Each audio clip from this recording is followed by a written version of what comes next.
Nope, we are still nowhere near World War III. Iran fired over 350 cruise missiles, ballistic missiles, and suicide drones at Israel.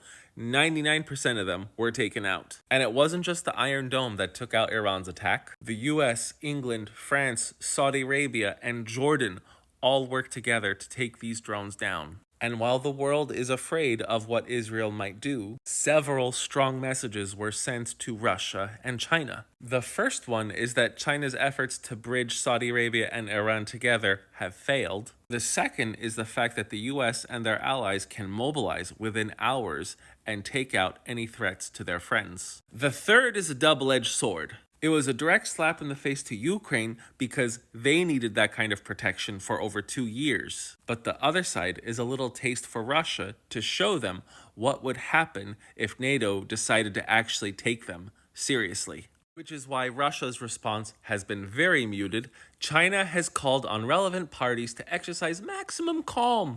India is quite friendly with Israel at this point, and they are calling for the same thing. And Biden directly told Netanyahu that the US will not support an Israeli response to the Iranian attack. And Europe has signaled full agreement with Biden's statements. So Israel's friends and allies have said, okay, if you have to do something, make it small, and we're not going to help you if you get yourself in too much of a mess. And make no mistake, Iran is afraid of whatever Israel is going to do. They have just said that they gave Israel 72 hours notice of attack, which has been debunked by US intel. They said that their main goal was to attack Israeli bases. And now Iran is making even more threats to respond with even more strength if they are retaliated against. But in all honesty, Iran is afraid because now they let the cat out of the bag, and Israel gets some kind of moral justification to respond in kind. Israel has the Iron Dome to defend them, along with the best pilots in the world amongst their allies. Iran has neither, so if Israel responds with the same amount of drones and missiles,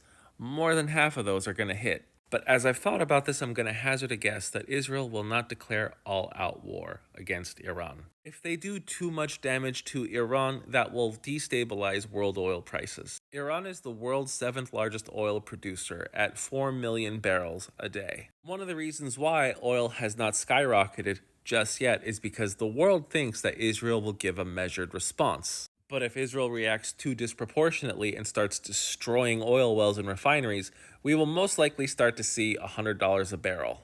That will be followed by a huge surge in the DXY, which is the overall benchmark for the strength of the dollar. And it's high now at 106 because people have been worried about what's going on in the Middle East. And as the tensions between these two countries have been escalating, the price of gold has shot up to a new all-time high. If Israel reacts too disproportionately, we will most likely see a jump in the price of gold as well.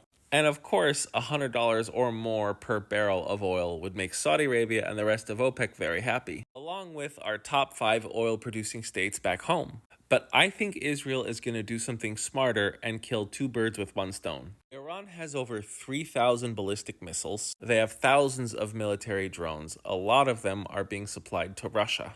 Israel taking out Iran's drone factories, missile bases, and other munition storages would destroy a lot of Iran's ability to destabilize the Middle East and cripple Russia's military. Israel is the only country that has some kind of legal right to do this. If they can pull it off, then Ukraine gets a ton of breathing room and a better chance to kick the Russians out. Meaning that China is left with nothing but expensive oil and very weak allies. I'm the Geo Husar. I'm so glad that very few Israelis and no Palestinians were harmed by the Iranian attack. And I am so sorry for what is going to happen to the regular Iranian people because of the foolish decisions of their government. Thanks for watching.